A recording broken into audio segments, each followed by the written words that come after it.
sent très heureux, très fiers même, que cette année, l'Institut Pasteur soit le fil rouge d'Axa à tout cœur.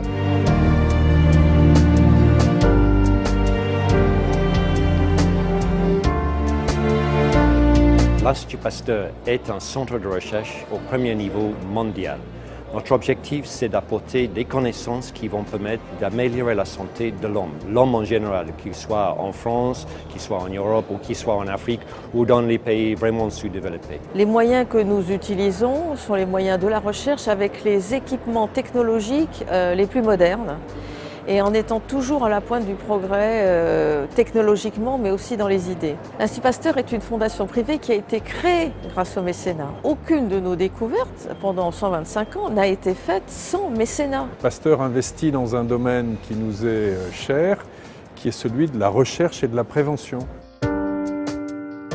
La CIBU, c'est l'acronyme pour Cellule d'intervention biologique d'urgence. C'est un laboratoire qui a été créé fin 2002 pour répondre aux urgences biologiques spécialisées qui correspondent en gros aux épidémies ou aux accidents qui peuvent mettre en danger la santé de la population.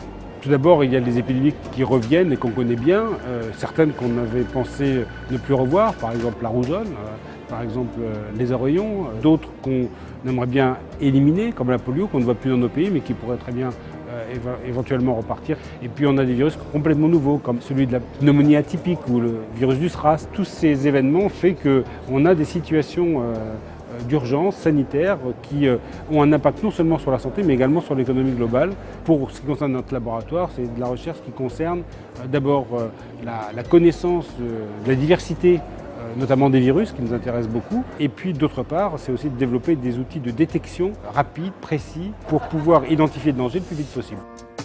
Une maladie infectieuse aujourd'hui, par exemple, qui affecte le poulet, par exemple la grippe, peut demain affecter l'homme. Et donc ça, c'est une évolution. Et là, on parle de maladie émergente. Le sida, il y a 30 ans, était une maladie émergente. Maintenant, c'est une maladie que nous connaissons bien. Demain, je n'ai aucune idée d'où va venir la prochaine maladie émergente. Tout ce que je sais, que s'il y a une maladie qui émerge demain, l'Institut Pasteur est prêt.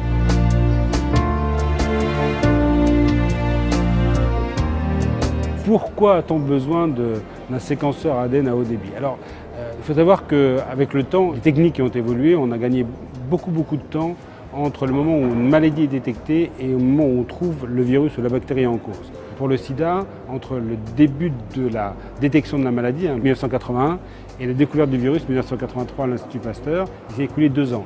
Plus tard, en 2003, lorsque le nouveau virus du SRAS, de la pneumonie atypique, est apparu, il a fallu un peu plus de 2 mois entre le moment où on s'est aperçu de la maladie et la découverte du virus.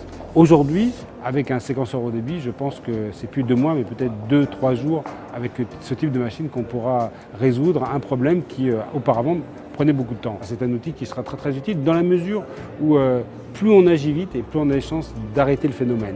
Et arrêter le phénomène peut sauver beaucoup de vies et également beaucoup d'argent.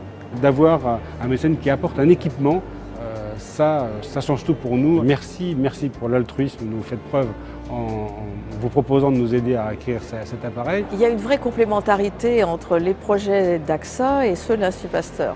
Il y a d'abord le fonds de la recherche d'Axa qui permet de financer certains laboratoires et des jeunes scientifiques. C'est vraiment important de financer les jeunes scientifiques, c'est aussi préparer le futur. Mais c'est eux qui vont être les leaders de demain, on a besoin d'eux.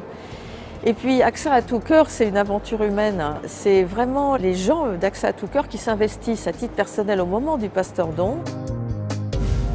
Une politique de responsabilité sociale d'entreprise dans laquelle il n'y aurait qu'un engagement faible ou pas d'engagement des collaborateurs, ça ne serait qu'une façade vide. Je pense que c'est une extension naturelle du métier que l'on pratique dans la vie de tous les jours. Axa à tout cœur est clairement le pilier par lequel nos collaborateurs participent activement aux causes qu'ils désirent soutenir.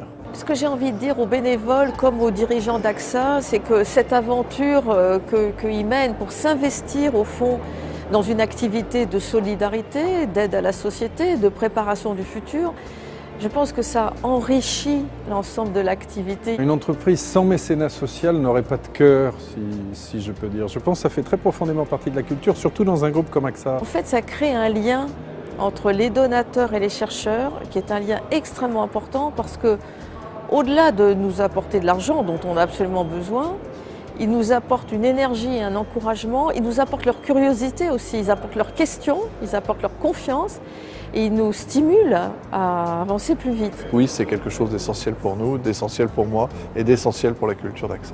Merci pour votre bel engagement et votre mobilisation. Thank you so much.